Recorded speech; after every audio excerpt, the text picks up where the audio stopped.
Outsmart people without saying much. There is a type of person who walks into a room and immediately understands it. They are not the loudest person there. They are often not the most visibly confident one, not the one speaking first. Holding the floor, performing their intelligence through the volume and frequency of their contributions. They sit with a quality of attention that is different from what most people bring to a room. They observe before they speak. They listen for what is not being said alongside what is. They register the gap between what people's words claim and what their behavior reveals. And by the time they do speak briefly, precisely, at the exact moment that serves their purpose, they know more about every person in that room than any of those people know about them. This is a specific kind of intelligence, not measured by the speed of speech, by the depth of the resume, or by the performance of expertise. It is the intelligence of observation, of sustained, disciplined attention to what people actually reveal when they think they are simply having a conversation. Most people are not good at this, not because they lack the capacity for it, but because they have been shaped by an environment that rewards the opposite: speaking confidently, contributing frequently, demonstrating knowledge through verbal expression, filling silence with words because silence feels like a deficit. The social value placed on fluent, frequent speech produces people who speak more than they observe, respond more than they register, and reveal more than they gather. The person who has built the discipline to reverse this ratio, to observe more than they speak, to register before they respond, to gather more than they reveal, is operating with a consistent cognitive advantage in every social situation they enter. This audiobook builds that advantage, not as a set of manipulation tactics. What is being built here is more fundamental than tactics. It is a way of being present in social environments that produces different and better information than the typical way of being present produces. It is the discipline of the trained observer, the strategic communicator, the person who understands that in most social situations, the one who says less and understands more is the one who is actually in control. 10 chapters, each one a layer of the intelligence that operates quietly. By the end, you will see more than you currently see, say less than you currently say, and produce more precise effect with every word you choose to offer. The first chapter begins with the most underestimated source of information available in any social environment: silence. Introduction.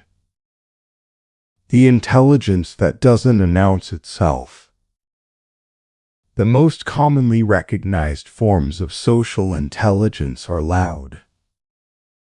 They involve the quick and impressive response, the ability to hold a room's attention, the verbal facility that produces compelling speech under pressure, the social confidence that fills space rather than creating it. These are real capabilities and they carry genuine social value. But they are also exactly what everyone in the room can see, measure, and prepare for. The person performing their social intelligence through fluent speech is simultaneously demonstrating to every careful observer exactly what they have and exactly what they are managing: the ambition the performance is serving, the anxiety the confidence is managing, the strategy the friendliness is serving. The quiet intelligence is different. It gathers while others perform. It observes while others speak. It understands the room not from the position of participant but from the position of analyst, reading the behavior, the dynamics, the gaps and contradictions between what people say and what they do, building an accurate model of what is actually happening while everyone else is occupied with their own participation in the surface of things. What this kind of intelligence produces, over time and across the social environments in which it is applied, is a specific and durable advantage, the advantage of accurate information. The quiet observer knows more about the people they interact with than those people know about themselves and the way they are presenting themselves. They understand the motivations, the patterns, the emotional sensitivities, and the predictable responses that every person reveals through sustained, attentive observation over time. And they use this understanding not through manipulation, but through the fundamental strategic advantage that accurate information always provides better decisions, better communication, and better calibration of when and how to deploy what they know. This audiobook is the architecture of that intelligence, not a theory about it, but a practical build of specific capacities, the specific practices, and the specific disciplines that produce the quiet observer, the strategic communicator, and the socially aware person for whom every room is a source of more information than it provides to everyone else in it. Chapter 1 begins with the foundation. Chapter 1. Silence is information. The one who stays silent sees more. This is not a romantic notion about the wisdom of quiet people. It is a description of an attentional dynamic that operates whenever people gather and interact. The person who is speaking is managing two things simultaneously: the content they are communicating and the act of communication itself, the performance. The maintenance of the relationship with the audience, the moment-by-moment adjustment of what they are saying based on how it is landing. This dual management consumes a significant portion of their available cognitive attention. They are present, but their attention is substantially directed inward toward their own speech, their own positioning, their own management of the impression they are making. The person who is not speaking has their full cognitive attention available for the external environment. They are not managing a performance. They are not composing the next thing they will say. Their attention can be directed entirely outward toward what others are saying, how they are saying it, what their body is communicating alongside their words, how the dynamics of the group are shifting as the conversation develops. This is an enormous attentional advantage, and the discipline to use it rather than to fill it with the preparation of the next verbal contribution is the foundation of the quiet intelligence this audiobook builds. Observing behavior is the most immediately productive use of the attentional space that silence creates. Behavior, what people do, how they move through the environment, the choices they make in the 100 small decisions that constitute an ordinary interaction is significantly more informative than speech for the simple reason that behavior is harder to manage than speech. Speech is edited. People choose their words, sometimes carefully, sometimes quickly, but always with some degree of intentional selection.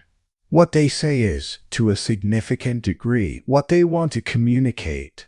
Behavior is less edited. The automatic expressions of the emotional system, the micro-expressions that last less than a second before being managed.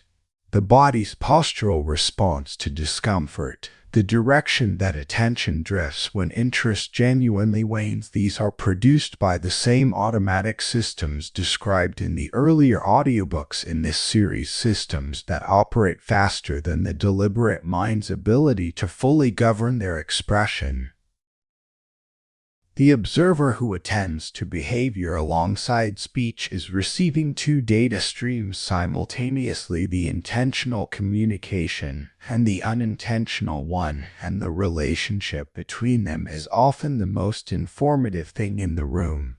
When behavior and speech align, the person is communicating coherently. What they say and what they do are consistent. When behavior and speech diverge, when the words express enthusiasm and the body communicates containment. When the claimed certainty is accompanied by the physical markers of uncertainty. When the expressed warmth is delivered with the specific body language of mild contempt, the divergence is telling you something that the speech alone would have obscured. Listening deeply is the second dimension of the silence as information practice, and it is different from hearing what people say. Most people listen in a way that is primarily preparatory. They are receiving enough of what the other person is saying to know when their turn to speak has arrived, and they are using the remainder of their listening attention to compose what they will say next. This is adequate for the maintenance of conversational turn-taking. It is not adequate for the extraction of the more significant information that careful listening provides. Deep listening attends to 4 distinct channels simultaneously. The first is the content channel, what is actually being said, as specifically and literally as possible, not filtered through your own interpretation before being received. The second is the emphasis channel, which parts of what is being said or being emphasized through volume, through repetition, through the specific selection of language that signals importance. People communicate their priorities through emphasis even when they do not explicitly name those priorities, and the careful listener maps the emphasis alongside the content. The third channel is the omission channel, what is conspicuously absent from what is being said, given the topic and the context. The story told without a specific character who the context suggests should be present. The evaluation that addresses every aspect of a situation except the one most obviously at stake. The answer that responds to the literal question while not engaging with the implied one. Omissions in attentive listening are as informative as inclusions. The fourth channel is the language channel, the specific words chosen to describe things. Noting where the word choice is more careful or more revealing than the content strictly requires. The person who chooses the word challenging rather than impossible is communicating something specific about their internal assessment of the situation. The person who describes a colleague as someone who works very hard is potentially using effort as a proxy for something they are choosing not to say about capability. Language carries more information than its literal content, and the deep listener attends to the choice as well as to what the choice denotes. Social awareness is what accumulates from the consistent practice of behavioral observation and deep listening across many social interactions over time. It is not a discrete skill, but an integrated capacity, the developed ability to read the room in real time, to understand the dynamics operating between people, to track the shifting alliances and tensions and motivations that constitute the actual social reality beneath the surface of the interaction. The socially aware person enters a conversation or a meeting or a social gathering and immediately begins constructing a model of what is actually happening. Not what people say is happening, what the behavioral and verbal evidence, read carefully and without the distortion of their own emotional participation, indicates is happening, who is aligned with whom and why, where the tension is and what is producing it, who wants what and how they are pursuing it, where the decision is actually being made versus where it appears to be being made. This model is not built from suspicion or from the assumption that social situations are primarily strategic encounters. It is built from the simple recognition that social situations are always more complex than their surface suggests, that people are always managing multiple agendas simultaneously, that the emotional dynamics operating in any group are always influencing the content of what is discussed, and that the person who understands these dynamics is better positioned than the person who takes the surface at face value. The social awareness that makes all of this visible is built from silence, from the space that not speaking creates, from the attentional discipline of attending to the room rather than to your own participation in it.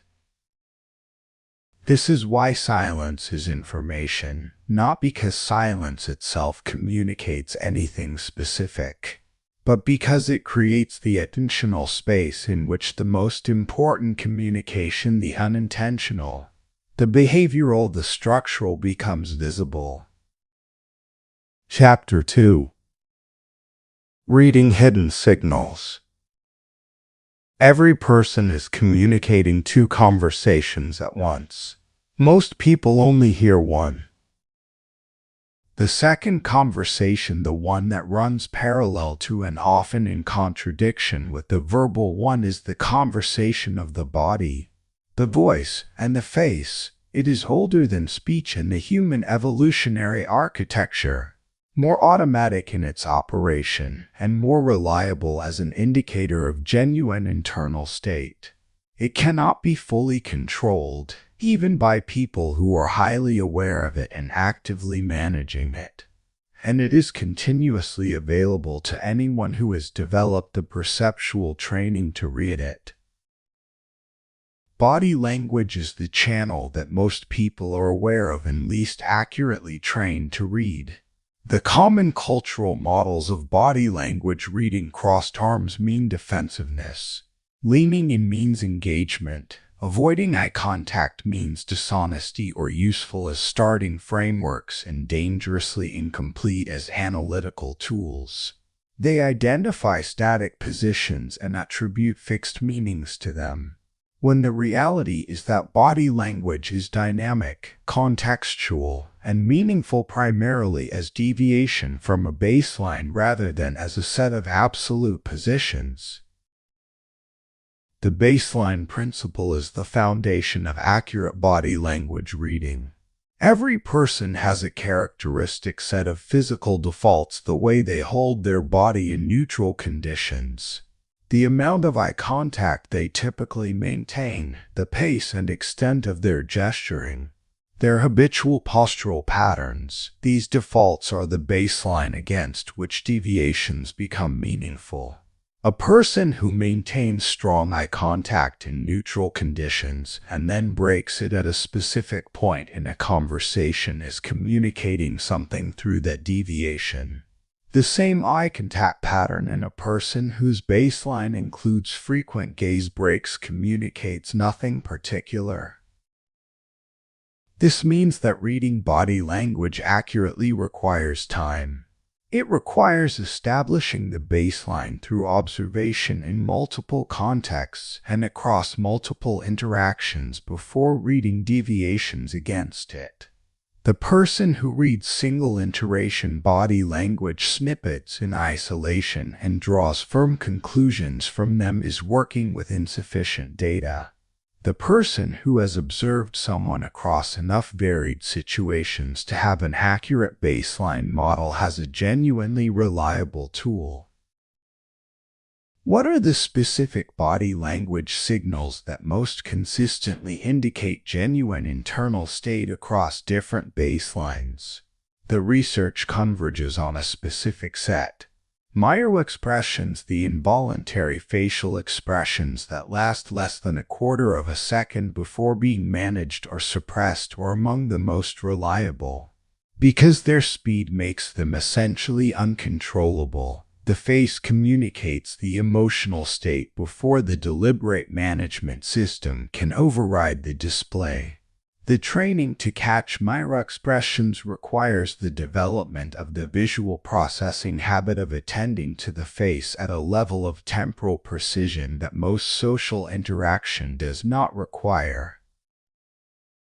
More accessible than microexpressions are the postural engagement indicators, the orientation of the torso toward or away from specific people or topics, which tracks genuine interest and engagement more reliably than eye contact does.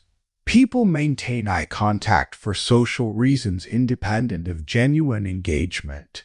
The body's orientation reflects genuine attentional and motivational investment in a way that is harder to consciously manage because it is less in focus awareness than the face.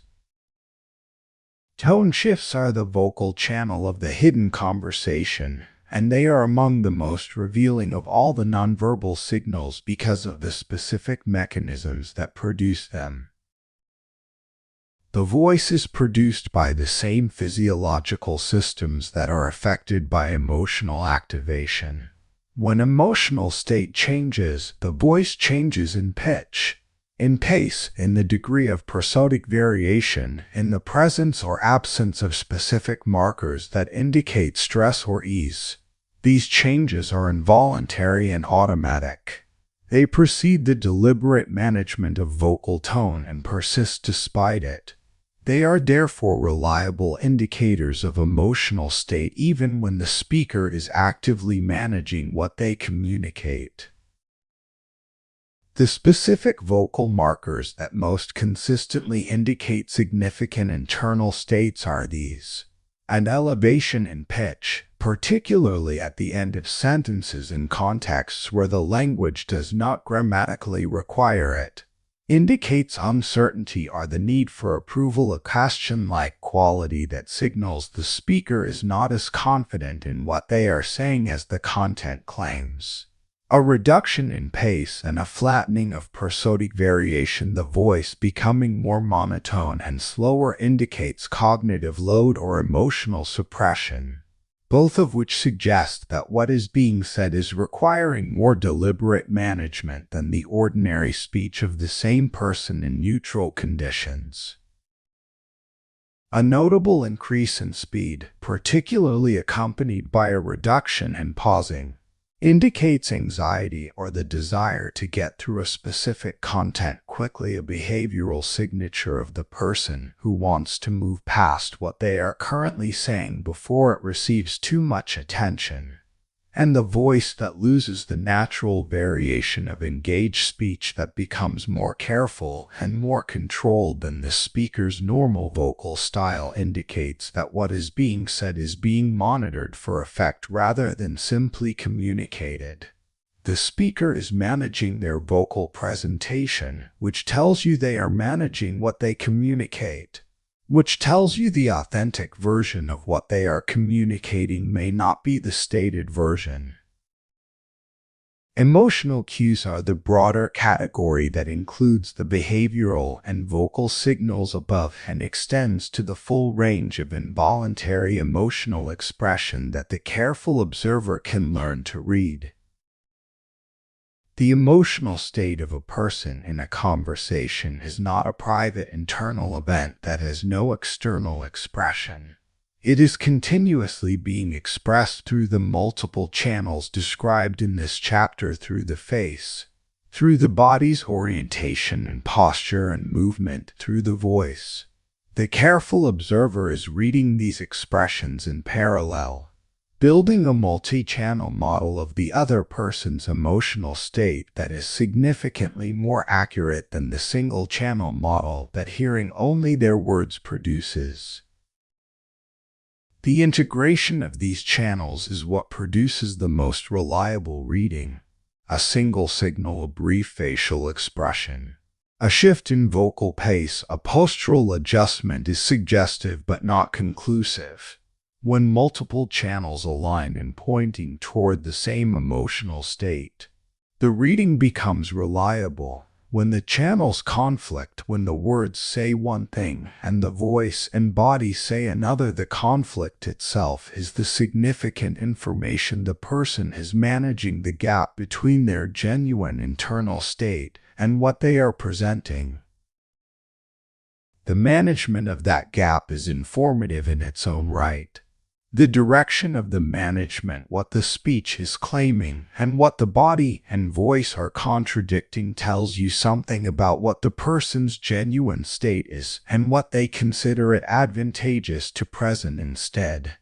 And the sophistication and degree of control they are exercising over the gap tells you something about their self-awareness and their investment in the particular communication they are managing. Every conversation is two conversations. The one you build by reading both simultaneously is the one that actually matters. Chapter 3. The Power of Minimal Words. The most influential people in any conversation are rarely the ones talking most. This observation is consistently counterintuitive to people who have been shaped by environments that reward verbal performance. In those environments, most professional settings, most educational contexts, most social groups that prize intellectual engagement, the person who speaks confidently and frequently is the one who is perceived as engaged, capable, and worth attention. The person who speaks less is often perceived by superficial observers as having less to offer. The deeper dynamic is different. In most conversations, the person who speaks most is also the person who reveals most. They display their thinking in real time, before it is fully formed. They expose their priorities, their anxieties, their need for approval, their uncertainty. They hand the careful observer a comprehensive map of their internal landscape, not through any single revealing statement, but through the accumulated evidence of many minutes of unfiltered verbal expression. The person who speaks minimally reveals nothing they have not chosen to reveal. They provide no extraneous information. They do not generate the conversational noise, the filler, the redundancy, the defensive qualifications, the status performances that fills most speech and that the careful listener extracts genuine signal from. When they speak, the content of what they say is proportionally more significant because it is not embedded in the verbal static that surrounds most people's speech. Strategic speaking is the discipline of making every verbal contribution serve a specific purpose. Not communicating for the sake of communicating, not filling silence, not demonstrating engagement through volume, not performing intelligence through the frequency of contributions. Communicating with the specific intent to produce a specific effect with each offering. This discipline begins with the question that precedes every verbal contribution: what is the purpose of saying this? Not is this true, or is this interesting, or is this what I think, but what does saying this now accomplish? What effect do I want to produce in this conversation, in the other person, in the group? And is what I am about to say the most efficient and precise means of producing that effect? Most people do not ask this question. They say what is present in their attention at the moment speech is available to them. The question inserts deliberateness into the selection of what to say. It requires the brief assessment of each contribution before it is made, filtering out the contributions that serve no specific purpose and sharpening the ones that do. The effect on the quality of speech is immediate and significant. When the verbal contributions are selected on the basis of purpose, they become more direct, more precise, and more consequential.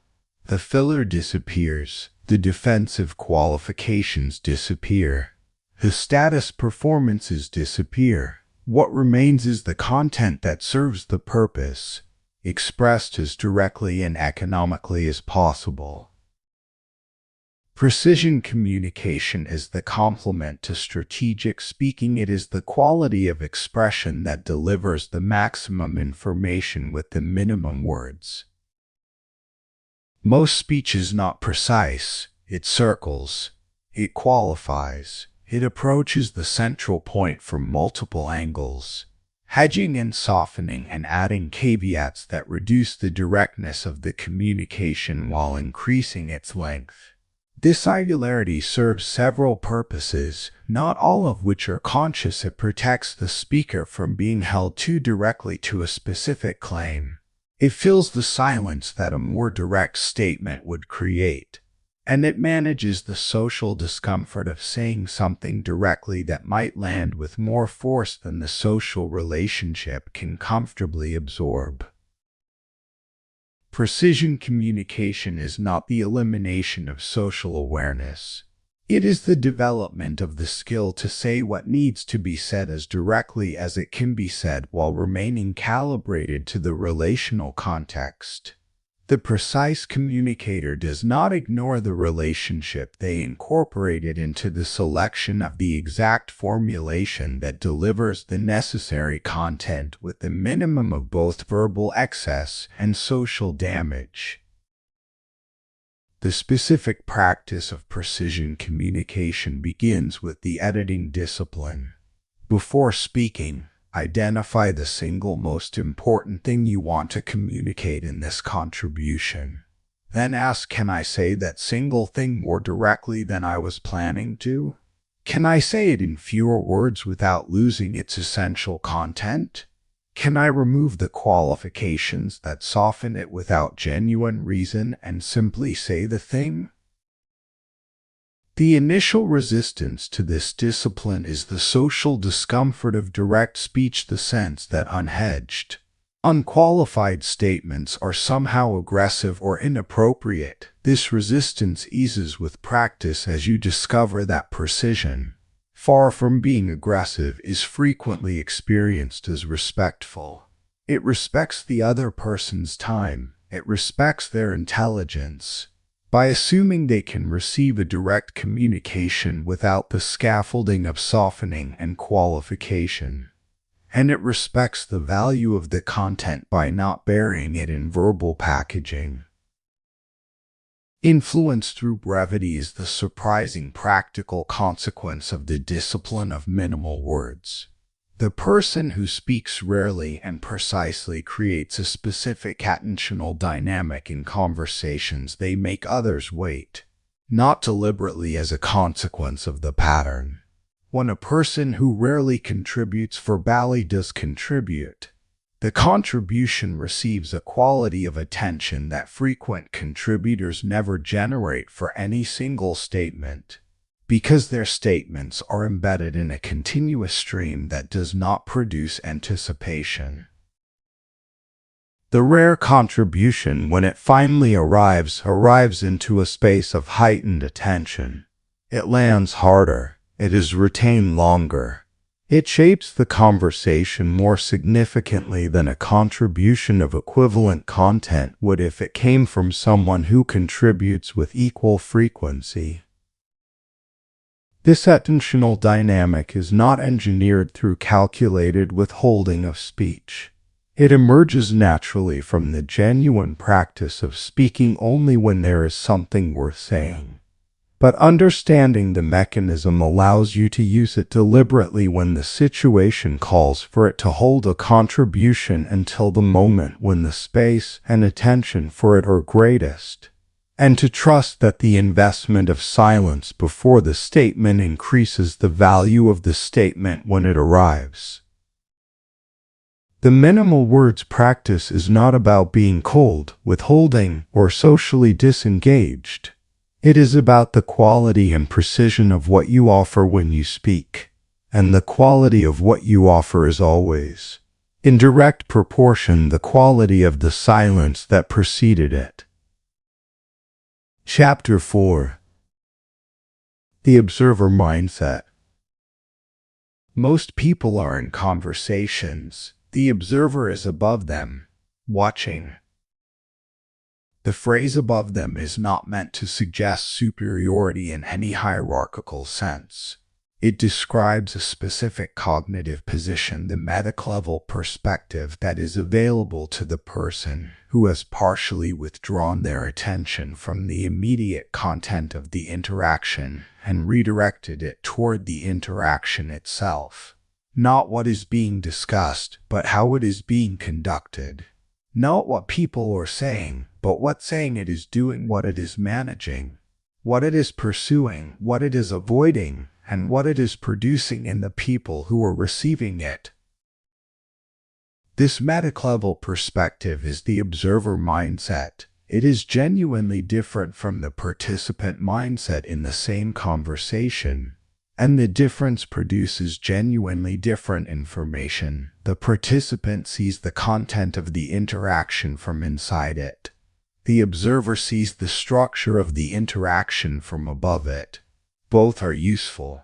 Only one is rare. Detaching from conversation is the specific cognitive practice that produces the observer perspective, and it requires the management of the natural pull toward full participation that the social environment creates. Social participation creates its own momentum. When you are in a conversation, the social dynamics of the interaction apply continuous pressure toward engagement, toward responding to what is said, building on what was offered, maintaining the reciprocity that the conversational norm expects. This pressure is not heavy-handed. It is ambient and automatic, the normal operation of the social engagement system that keeps conversations from collapsing into silence. But it systematically draws attention toward the surface of the interaction, toward the content of what is being said, and your own participation in it, and away from the structural level at which the observer mindset operates. Detaching from conversation means deliberately, periodically, withdrawing a portion of attention from the surface content level and directing it toward the structural level. Not withdrawing completely, that would be the disengaged absence that the social environment correctly reads as rudeness. A partial, internal withdrawal, enough of your attention remains at the surface level to participate appropriately, and a portion is held in the observer position, watching the interaction as a whole rather than simply being inside it. This partial withdrawal is a practice skill, and it feels unnatural at first. The social pull toward full engagement is strong. The monitoring of the structural level requires the maintenance of a split attention, the management of simultaneous presence at two levels of the same interaction. With practice, this split becomes less effortful, more automatic, and eventually a natural feature of how you engage with social environments rather than a deliberate intervention into your natural engagement style. Watching group dynamics is what becomes available when the observer mindset is applied to multi-person interactions, and it is significantly more informative than the content of what any individual in the group is saying. Group dynamics are the structural patterns of relationship and influence that organize how groups function. They are the actual distribution of social authority. As opposed to the nominal hierarchy, they are the alliances that shape whose proposals get endorsed and whose get quietly ignored. They are the communication patterns, who talks to whom, who includes whom by addressing them directly, who is visibly excluded from direct engagement. They are the emotional registers that different people inhabit in the same conversation, and how those registers influence and infect each other. These dynamics are not stated. They are expressed through the behavior of the group members in the interaction, through who speaks and for how long, who is listened to and who is spoken over, who is deferred to on which topics, and who is implicitly dismissed. The observer, who has the attentional space to watch these patterns, while simultaneously being a nominal participant in the conversation, is accumulating a structural model of the group that is far more accurate than the self-descriptions any member of the group would provide.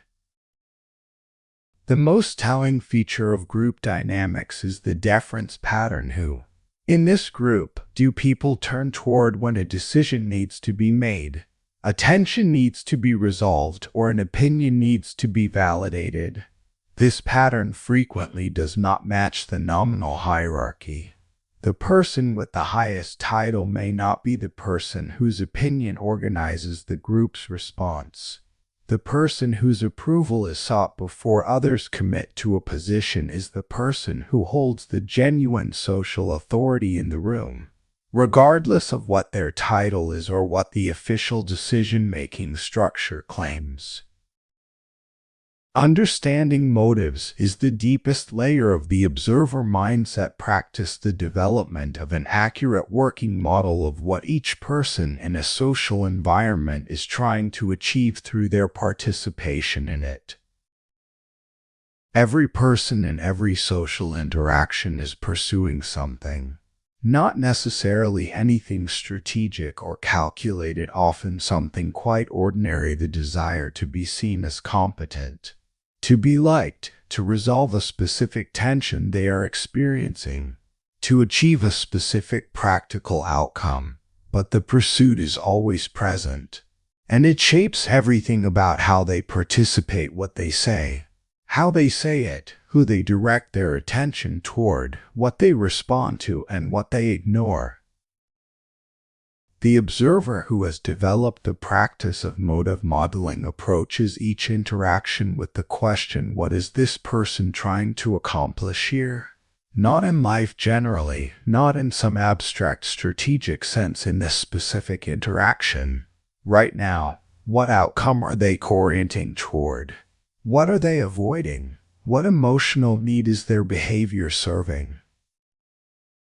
The answers to these questions, built from careful behavioral observation over time rather than from snap judgments, produce a model of each person that allows their behavior to be anticipated with significant accuracy.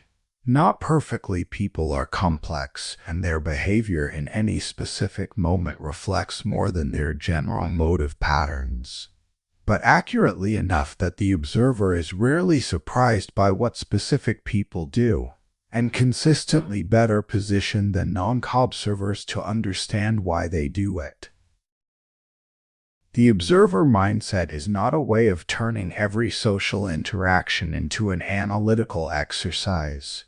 It is a developed perceptual capacity that produces richer information from the interactions you are already in.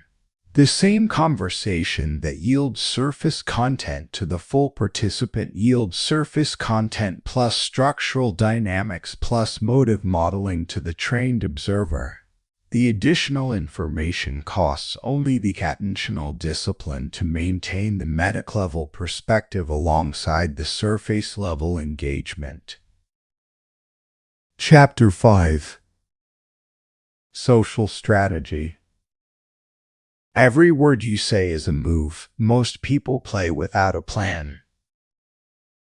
The word strategy in the context of social interaction produces discomfort in some people, the sense that treating conversation as strategic is somehow inauthentic. That genuine social interaction should be spontaneous and unplanned, and that the strategic orientation toward social situations is the domain of the manipulative or the cynical. This reaction mistakes strategy for manipulation and spontaneity for authenticity. Strategic social behavior is simply the disciplined application of awareness to how you participate in interactions. It is not the pursuit of advantage over others. It is the conscious exercise of your own judgment about what to contribute, when to contribute it, and what to withhold, rather than the unconscious execution of whatever the moment's impulses produce. The person who speaks strategically is more genuine. in an important sense, than the person who speaks impulsively because the strategic speaker is expressing considered judgment, while the impulsive speaker is expressing whatever their current emotional state is generating. Choosing when to speak is the first dimension of social strategy and the one that has the most immediate and visible impact on the quality of your social positioning.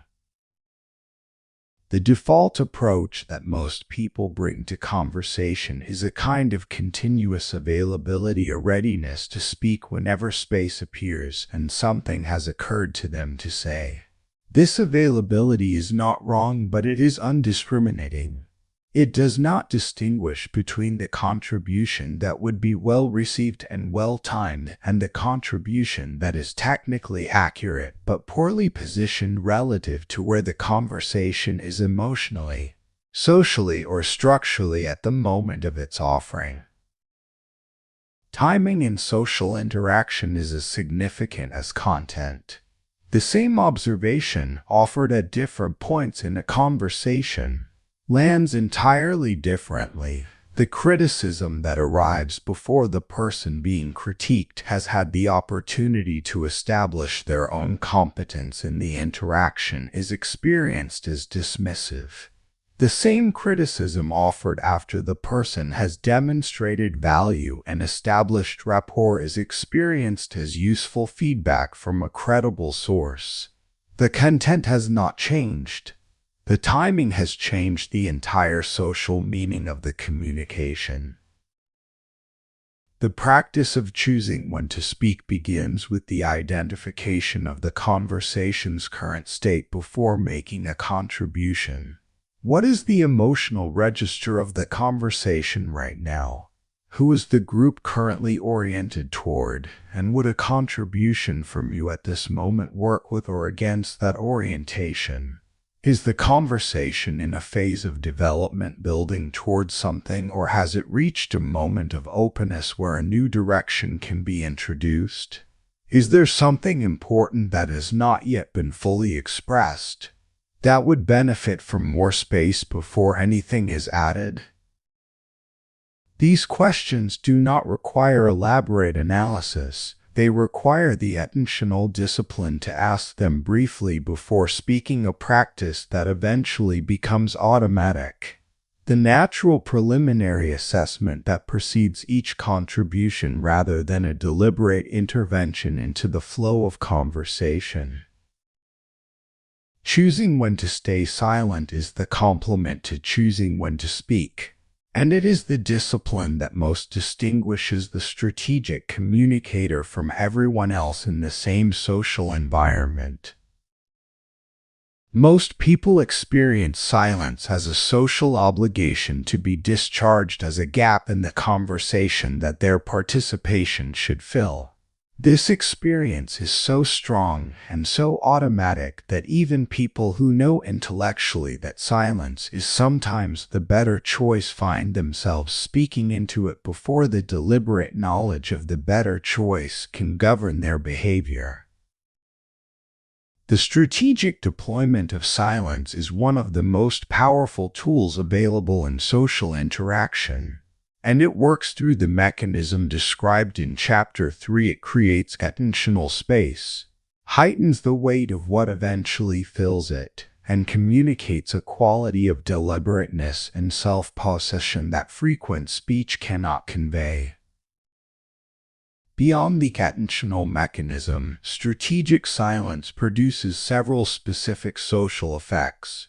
It allows other people to complete their own thoughts without the interruption that premature contribution creates, a form of social generosity that builds the relationship quality on which genuine influence depends.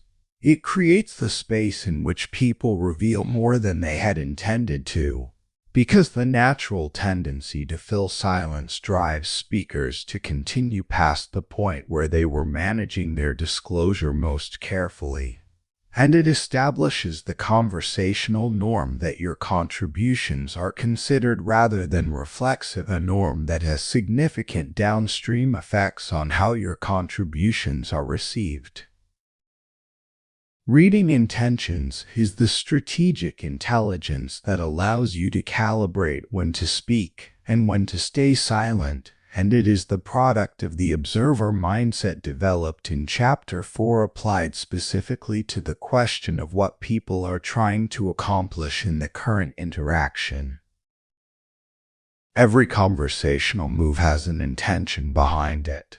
The question asked in a meeting is not neutral, it is pursuing information, establishing expertise, applying social pressure, or managing the direction of the conversation.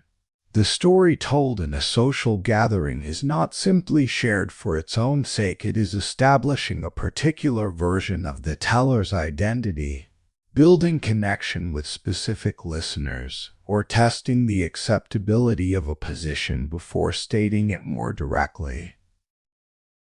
Reading these intentions does not require cynicism. It requires the same careful attention to behavioral signals described in Chapter 2, now applied specifically to the motivational dimension, to what each person's behavior reveals about what they are trying to produce in the interaction.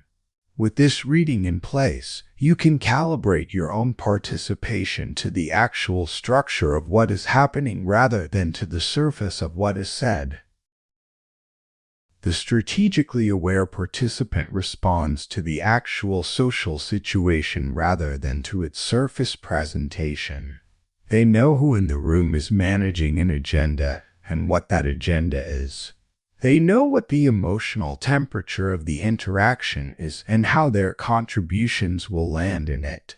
They know where silence serves better than speech, and they hold the silence without the discomfort that drives most people to fill it. This is the plan that most people in the room are playing without. Chapter 6. Psychological Positioning. How you are positioned in a room is determined before you speak. This statement is partly about the physical space and partly about something more consequential, the implicit social evaluation that begins the moment you enter an environment, and that establishes a context in which everything you subsequently say and do is received and interpreted. Social environments automatically organize themselves around status signals, the behavioral, physical, and communicative cues that trigger the implicit social calibration through which people assign relative standing to each other. These calibrations are rapid, largely automatic, and highly influential on the subsequent course of interactions. The person who enters a room and is immediately positioned as high status by the implicit calibration of the people in it has every subsequent contribution received from inside that frame. The person who enters and is positioned as lower status has their contributions received inside a different and more limiting frame. Status signals are the behavioral language through which this positioning occurs, and understanding them both as signals you are reading and as signals you are emitting is one of the most practically consequential forms of social intelligence. The primary status signals that most reliably produce high positioning are not the ones most people focus on. They are not primarily the explicit markers, the title, the credential, the name drop. They are behavioral, the pace of movement, the use of space, the quality of attention, the management of urgency. High-status behavior is slow behavior, not lethargic, deliberate. A person who moves through a social environment at their own pace rather than at the pace the environment seems to demand communicates something important. They are not governed by the social pressures that produce urgency in most people. The person who speaks without the rushed pace that social anxiety produces, who can pause, let silence exist, continue at their own rhythm, communicates genuine ease in the environment rather than the performed ease that most people substitute for it. The use of space is another primary status signal. The person who occupies space with ease, who is not contracted and minimized, who does not physically shrink in the presence of social pressure, who takes the physical room that their presence warrants without apology, signals through the body the confidence that speech alone cannot produce. This is not about physical size or dominant posturing. It is about the ease with which a person inhabits their own presence. Nonverbal authority is the integrated expression of these signals, the overall physical and behavioral presentation that establishes the expectation, before anything has been said, that what you contribute to the interaction will be worth attending to. Nonverbal authority is built on three foundations. The first is settled presence, the quality of being fully in the room rather than partly in it. Fully in your own body rather than partially contracted from it. Fully engaged with what is actually happening rather than managing your own internal commentary on it. Settled presence is visible and it registers. The person who is genuinely present, who is not visibly managing anxiety or performing a role or monitoring their own performance, has a specific quality of groundedness that the people around them register as authority. The second foundation is economy of movement. Anxious people move more than necessary. They adjust, shift, fidget, fill physical space with small movements that communicate the presence of the underlying activation state. The person with genuine composure moves when movement serves a purpose and is still when it does not. This economy of movement is not the rigid stillness of someone suppressing their natural expression. It is the natural ease of someone who does not have excess activation to discharge through movement. The third foundation is the management of reactive expression. The face and body of the person with genuine composure do not immediately broadcast every internal response to incoming information. They receive information, register it, and then after the brief interval that genuine self-control creates, express what they choose to express.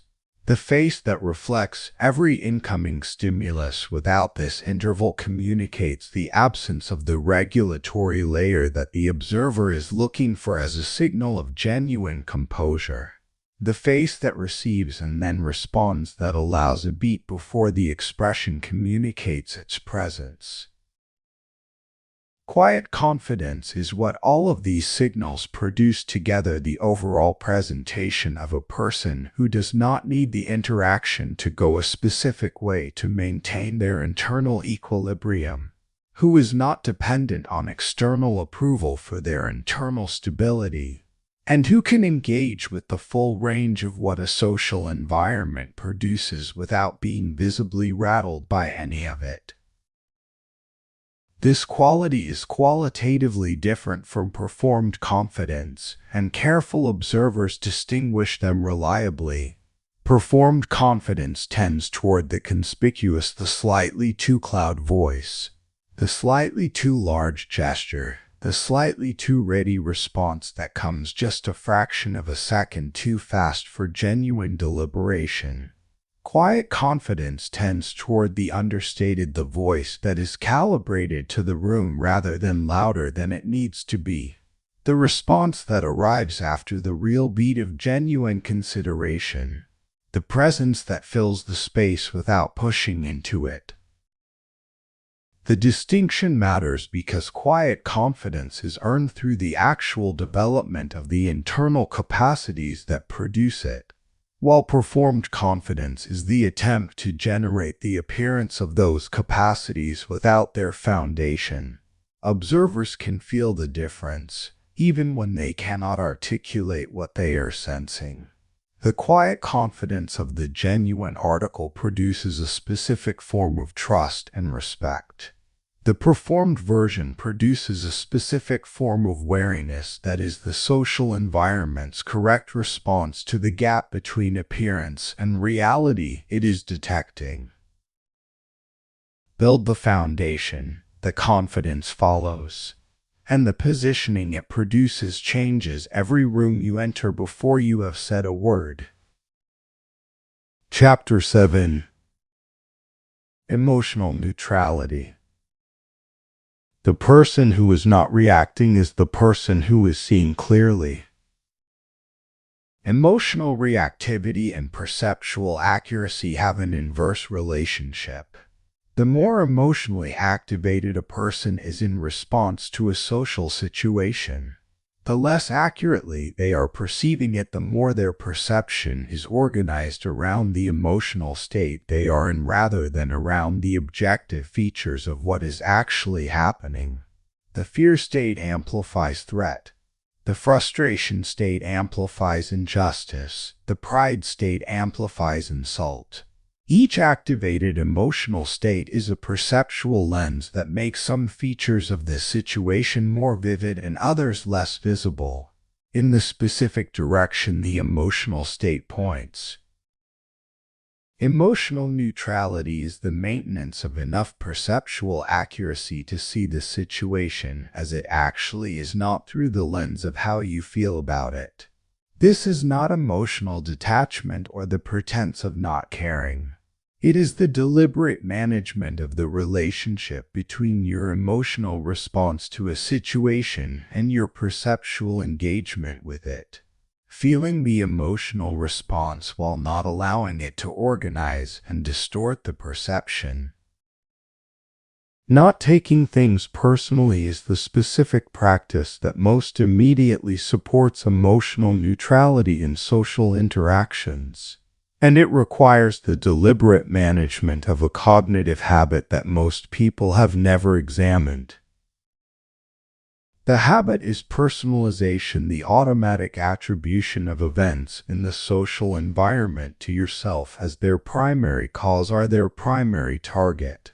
When someone in a meeting is dismissive of an idea, personalization translates this into "they are dismissing me."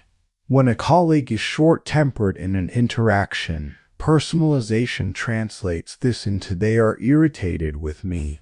When a request is declined, personalization translates this into "I am not valued."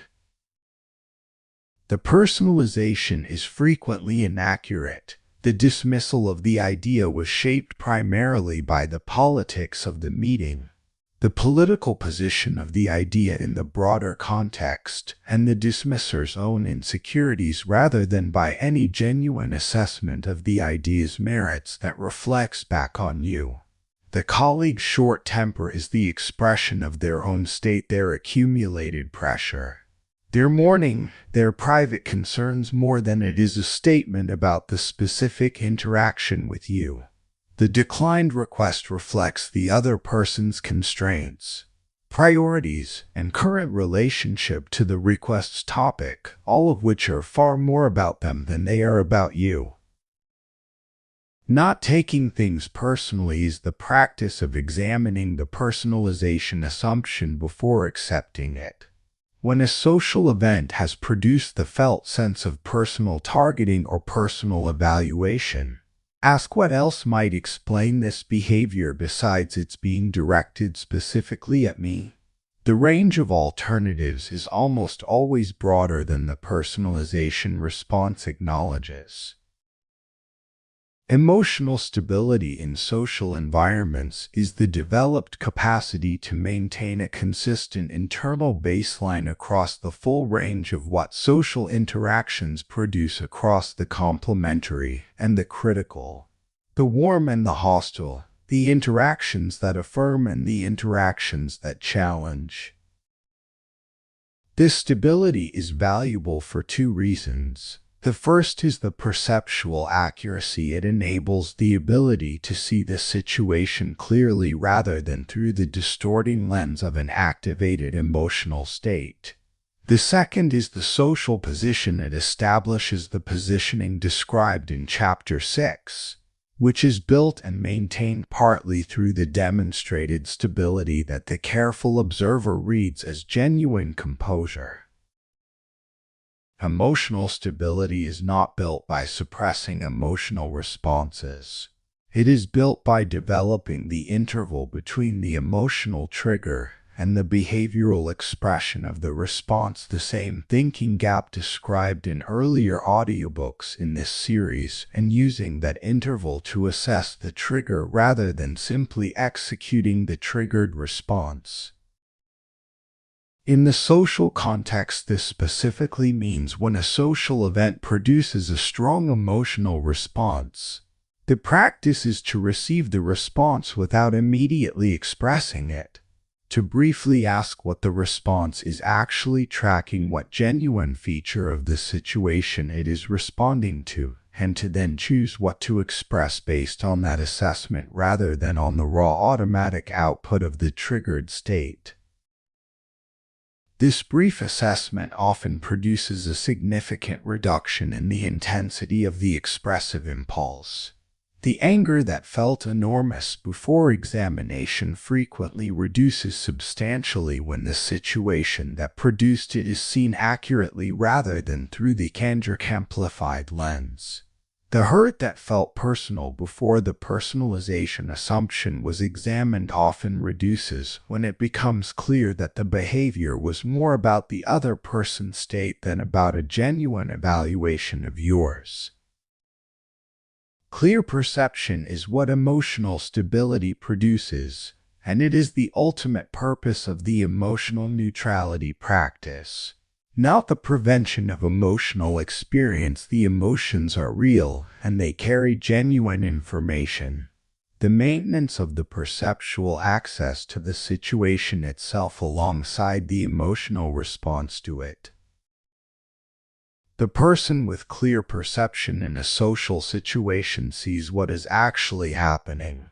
They see it without the fear amplification, the frustration amplification, the pride sensitivity that distort most people's social perceptions. They see what people's behavior actually indicates rather than what their own emotional state is interpreting it to mean. And the decisions they make based on this clear perception are calibrated to the actual situation, which is the minimum requirement for those decisions to be effective. Clear perception is the competitive advantage of emotional neutrality in social environments. In a room full of people whose perceptions are filtered through their emotional states, the person who is perceiving clearly is operating with a fundamentally different and better quality of information. And better information in social situations produces better responses, better positioning, and better outcomes quietly, consistently, without announcement. Chapter 8. Avoiding social traps. Most social conflicts are traps designed to produce a predictable reaction. Don't give them one. The traps do not need to be deliberately designed to be effective. Some of them are the calculated provocation, the carefully positioned criticism, the question asked not to receive information but to produce a specific reaction. Most of them are not consciously strategic. They are the product of the other person's own emotional state, their habitual patterns of interaction, their automatic social behaviors.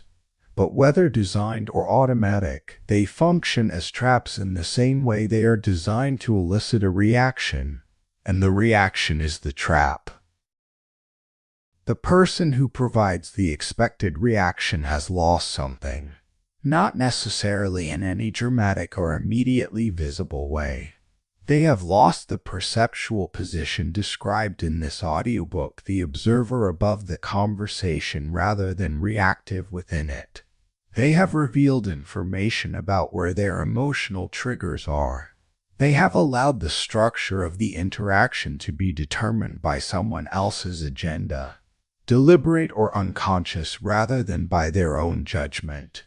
And they have typically made the social situation worse in exactly the ways that a considered response would have avoided. Provocations are the most obvious category of social trap and the easiest to identify, but they are not always presented in obvious form. The direct, explicit provocation, the comment designed to offend.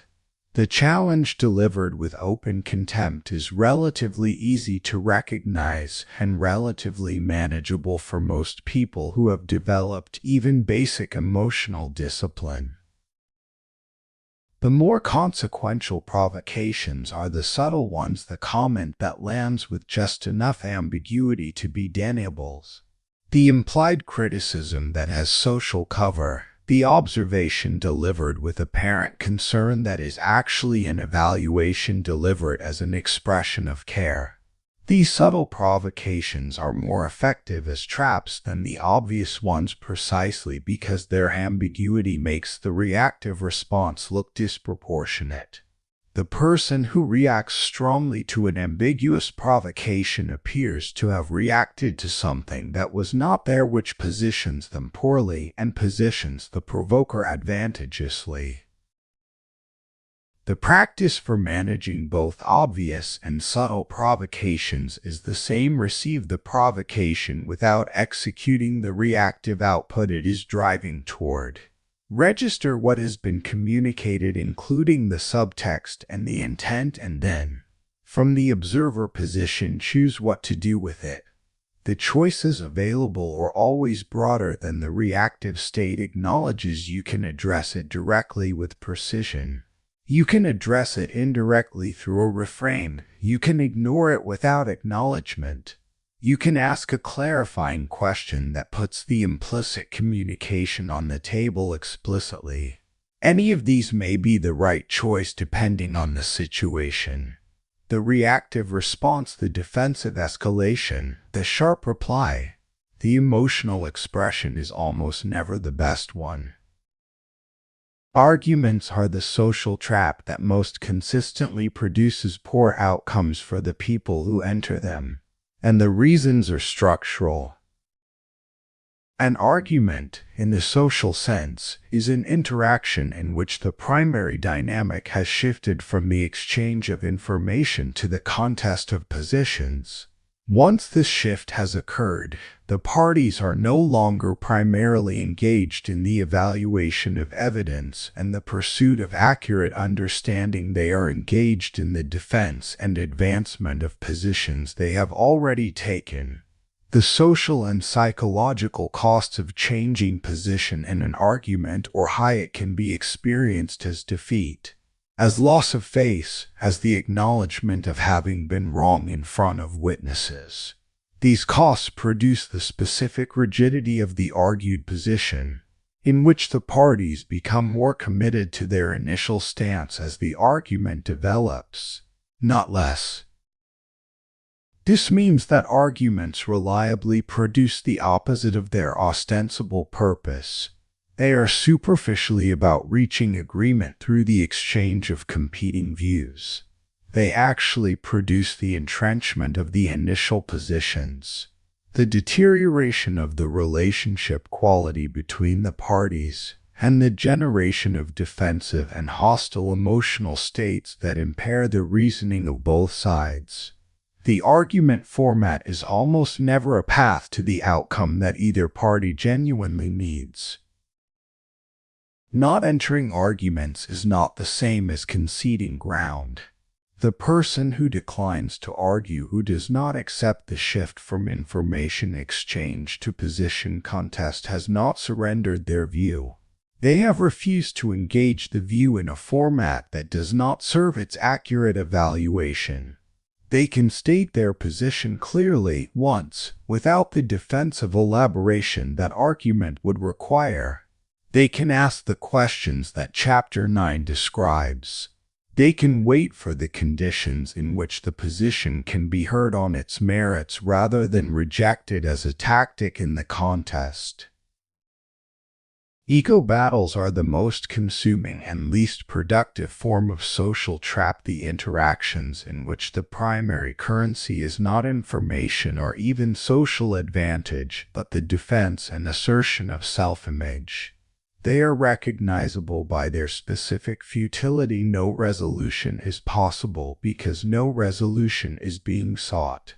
The goal on both sides is the victory of the self-inept over its perceived challenger, and this goal cannot be shared. Someone must lose for someone to win, and the person who loses the ego battle typically becomes more committed to fighting it, not less. The exit from the ego battle is the same as the exit from the argument, the refusal to accept the frame. The person who does not engage their ego in the contest, who does not need to win the interaction in the sense the other person is pursuing, has already exited the trap before they entered it. They may still be in the conversation, but they are not in the battle. And the person who is in the battle but facing someone who is not is in a frustrating and ultimately ineffective position, because the victory they are pursuing requires a combatant, and the combatant has declined. Every social trap has the same exit, the deliberate non-provision of the reaction the trap was designed to produce. The reaction is what makes the trap function. Without it, the trap is a mechanism with no effect. The quiet intelligence that this audiobook builds produces the observer who sees the trap before it closes. That is the real advantage. Chapter 9. Strategic Questions. The person asking the questions is directing the conversation. The person answering is following it. This asymmetry is one of the most consistently underestimated social dynamics in ordinary conversation. Speech is perceived as the active contribution, the assertive, visible form of participation that establishes presence and communicates capability. Questions are perceived as the passive contribution, the deferential, almost not participating form of engagement that signals interest but not authority. The perception is inverted from the reality. The person who asks a well-chosen question has done several things simultaneously. They have identified what information would be most valuable to have. They have determined that the most efficient path to that information is through the other person's response rather than through their own statement. They have framed the question in a way that opens the specific area of inquiry they want opened, and they have directed the other person's attention and speech for the duration of the answer, at minimum, and potentially for the remainder of the conversation toward the topic the question established. The person providing the answer is responding to a frame that someone else created. They are filling a space that someone else opened. They are, in the most direct sense, doing what the question asked them to do. The questioner is directing, the answerer is following. Asking instead of arguing is the most immediate practical application of this dynamic, and it is one of the most effective tools available for the person who wants to influence a conversation without the costs of direct confrontation.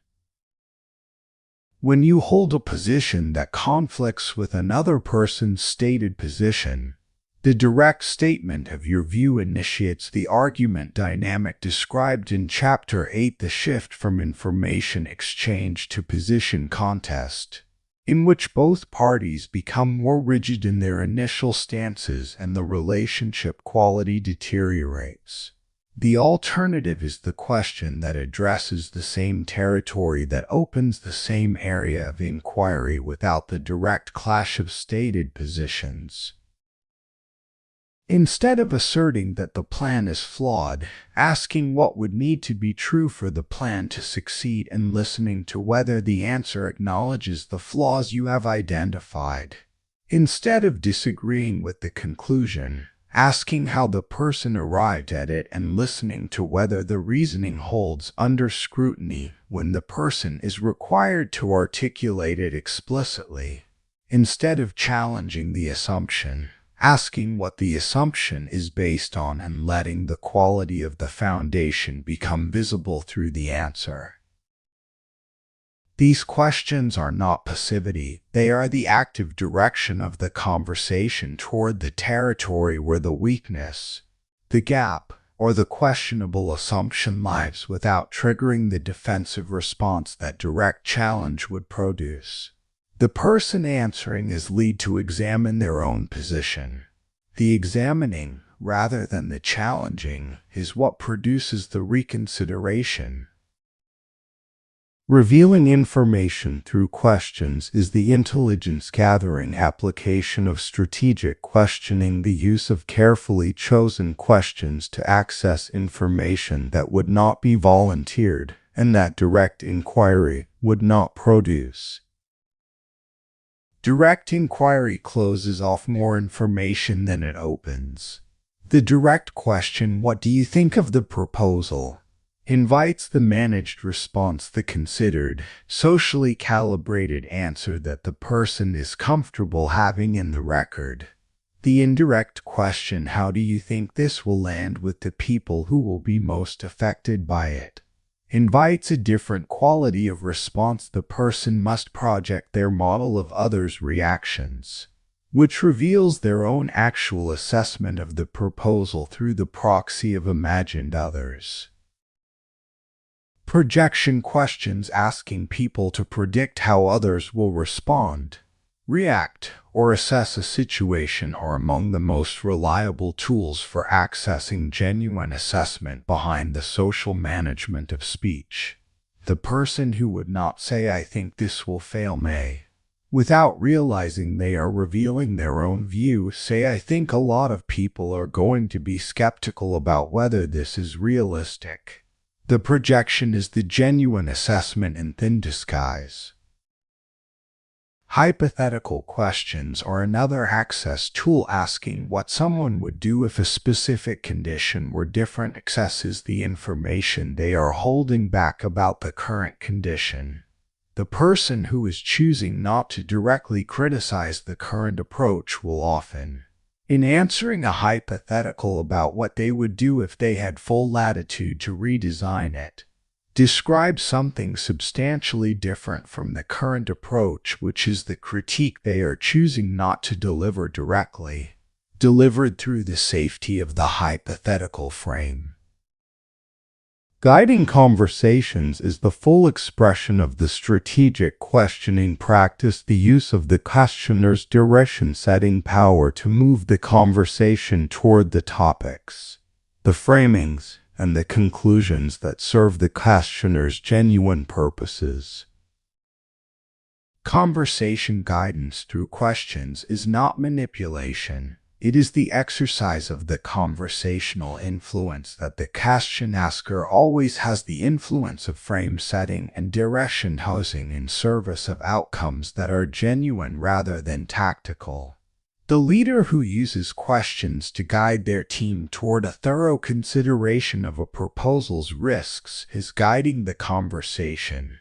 The mentor who asks questions that led the mentee to their own insight is guiding the conversation.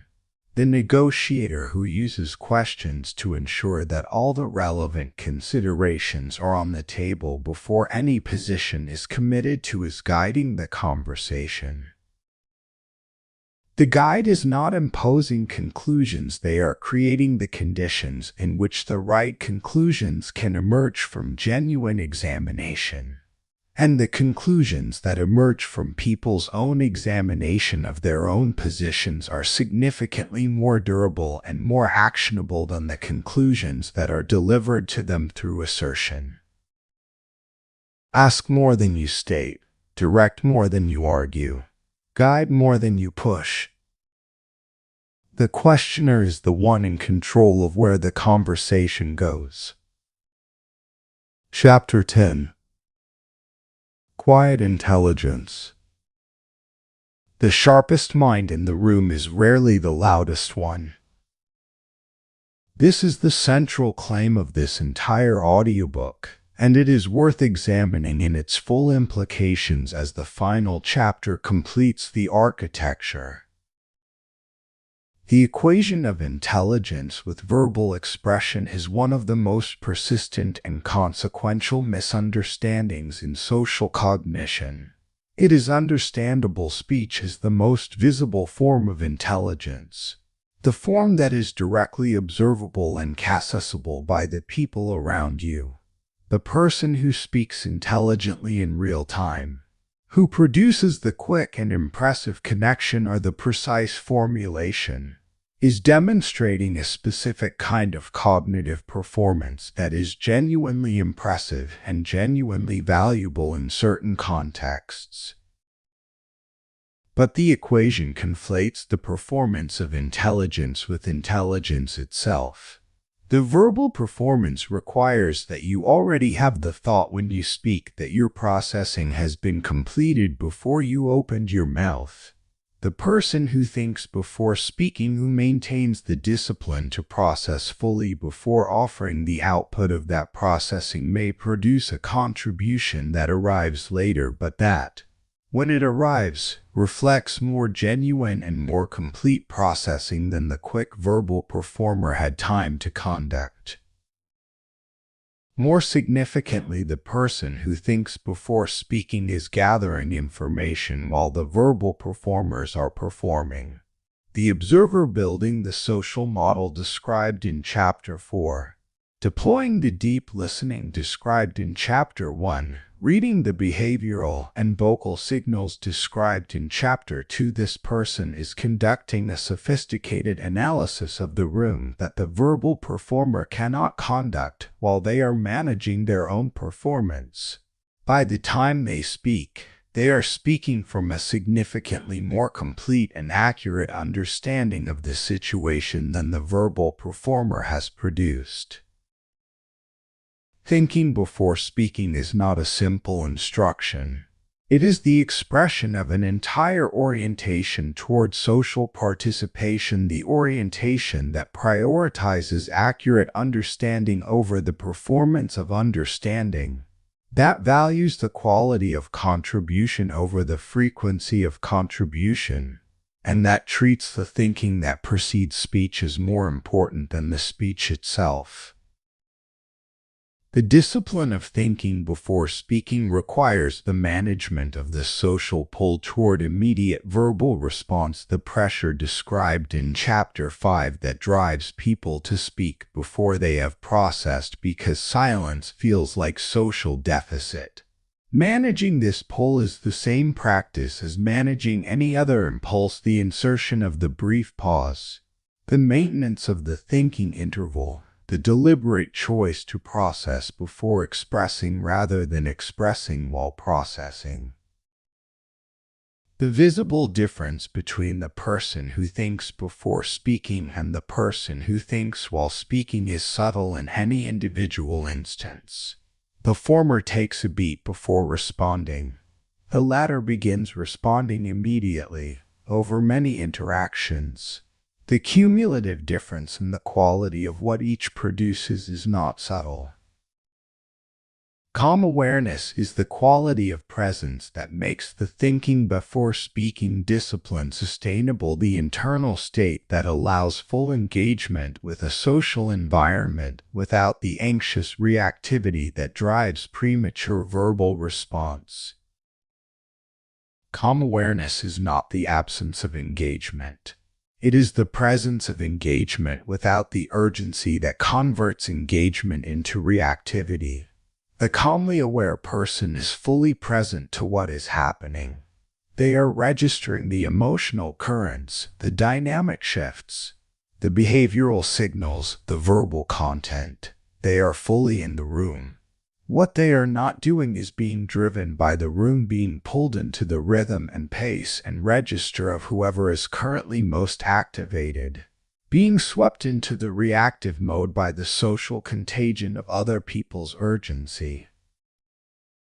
Calm awareness is built from the accumulated practice of every previous chapter in this audiobook. The silence discipline from Chapter 1 reduces the urgency to fill space with speech. The signal reading from Chapter 2 makes the room more intelligible and therefore less anxiety-producing. The minimal words practice from Chapter 3 reduces the performance pressure that drives reactive speech. The observer mindset from Chapter 4 provides the meta-level perspective that contains the full participant within it without being consumed by it. The social strategy from Chapter 5 reduces the randomness of your participation, replacing the improvisation of reactive engagement with the deliberate direction of purposeful engagement. The positioning practices from Chapter 6 produce the internal stability that the composed external presentation reflects. The emotional neutrality from Chapter 7 clears the perceptual distortion that activates anxiety. The trap avoidance from Chapter 8 removes the reactive engagements that would otherwise consume the calm. The strategic questioning from Chapter 9 gives you an active and directed role in every conversation without the anxious energy that purely reactive participation requires. Influence without noise is what this accumulation produces, the specific form of social power that operates through clarity, positioning, and precise contribution rather than through volume, frequency, or assertiveness. The quiet intelligence described throughout this audiobook does not influence through pressure or performance. It influences through accuracy, through the contributions that land with specific effect because they were calibrated to the actual situation rather than produced by the urgency to speak, through the questions that redirect conversations without forcing them, through the silence that creates space for others to reveal more than they intended, through the settled presence that registers as authority without asserting it, through the reading of signals that allows each contribution to be offered at exactly the moment and in exactly the form that will produce the most significant effect. This is a different mode of social intelligence from the one most people are trained to develop and display. It is quieter, it is less immediately visible. Its effects accumulate over time rather than being produced in dramatic single moments. And it is, in most social environments and across most of the situations that matter, more reliably effective than the louder alternative.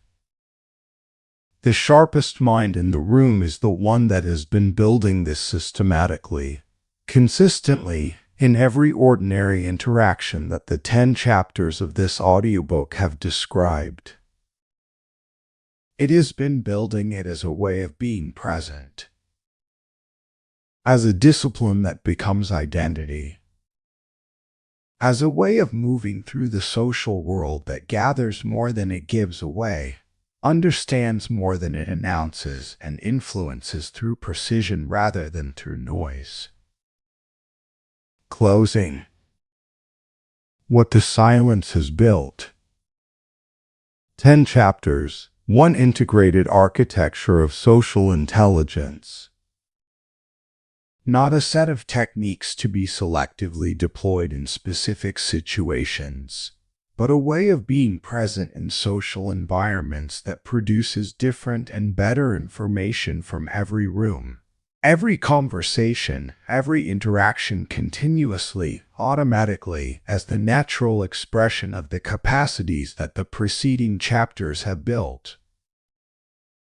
Chapter 1 established the foundational principle: silence is information, because it creates the attentional space in which the most important communication, the behavioral, the structural, the unintentional, becomes visible. Observing behavior alongside speech, listening to all 4 channels of deep listening simultaneously, building the social awareness that accumulates from consistent practice of both. These are the inputs. The social model they build over time is the output, a model that is significantly more accurate than anything the surface of spoken interaction provides. Chapter 2 added the second conversation that every person is running in parallel with their verbal one, the body language baseline and deviation that tracks genuine internal state. The vocal markers of uncertainty and anxiety and management, the multi-channel integration that makes divergence between the stated and the actual visible. The person who reads both conversations knows more about every person they interact with than those people reveal intentionally. This is not an invasive capability, it is the development of the perceptual sensitivity that attentive observation of the full range of communication naturally produces.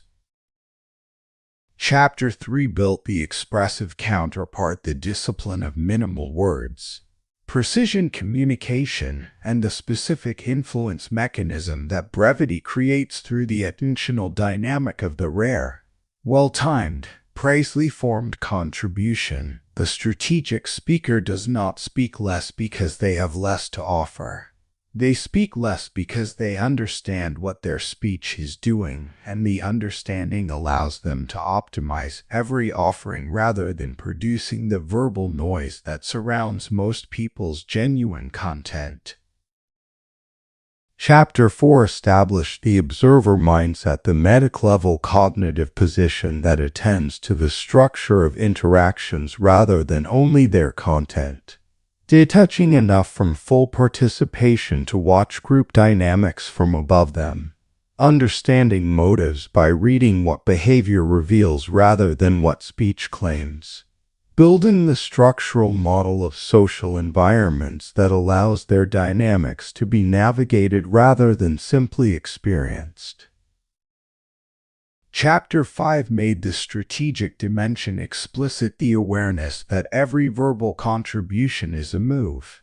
The practice of choosing when to speak and when to remain silent based on genuine assessment of what each serves. And the intention reading that allows the social strategy of others to be understood and your own participation to be calibrated in response to the actual social reality rather than to its surface presentation. Chapter 6 built the positioning architecture, status signals and their function, the foundations of nonverbal authority, and the specific quality of quiet confidence that is built from genuine internal development rather than performed. What you communicate before you speak, through the way you inhabit your presence in a room, establishes the frame in which everything you subsequently say is received. Chapter 7 provided the perceptual foundation for all of this: emotional neutrality, the maintenance of clear perception by managing the relationship between emotional response and perceptual engagement. By not taking things personally before examining whether the personalization is warranted. By building the emotional stability that allows the full range of social inputs to be received and assessed without activating the distorting lenses that emotional reactivity applies. Chapter 8 mapped the social traps and their exits, the provocation that requires the deliberate non-provision of the expected reaction. The argument that requires the refusal to accept the position contest frame. The ego battle that requires the absence of an ego willing to contest. Every trap functions through the reaction it produces. The observer who sees the trap sees it before the reaction has been initiated, which is the only position from which the exit is clean. Chapter 9 completed the active toolkit, strategic questions as the direction-setting tool that operates through invitation rather than assertion, as the information-revealing tool that accesses genuine assessment through the projection and the hypothetical, as the conversational guidance mechanism that shapes where interactions go without the friction of direct confrontation. The questioner directs, the answer follows. Understanding this asymmetry changes the strategic orientation of every conversation. And Chapter 10 named the destination Quiet Intelligence, the synthesis of observation, discipline, positioning, and precise contribution that produces the sharpest mind in the room through the consistent practice of everything that preceded it. The influence without noise, the understanding without announcement, the presence that says more through its quality than most speech says through its content. What has been built across these 10 chapters is not a collection of social tactics. It is a fundamentally different orientation towards social environments, one in which every room is primarily a source of information rather than a stage for performance, in which silence is a resource rather than a deficit, and in which the influence you exercise is a function of how accurately you understand the situation rather than how forcefully you assert your position within it. This orientation is an identity, not a technique applied from outside your natural way of being, but a genuine development of the observational, communicative, and strategic capacities that were available to you and that consistent practice has built into reliable expressions of who you are. You now see more than you did before. You say less, what you say carries more. You understand what is happening beneath the surface of the interactions you are in. You enter rooms having already begun to understand them. And you are more difficult to read, more difficult to trap, and more precisely effective than any amount of louder participation would have made you. The quiet intelligence is built. It works in every room.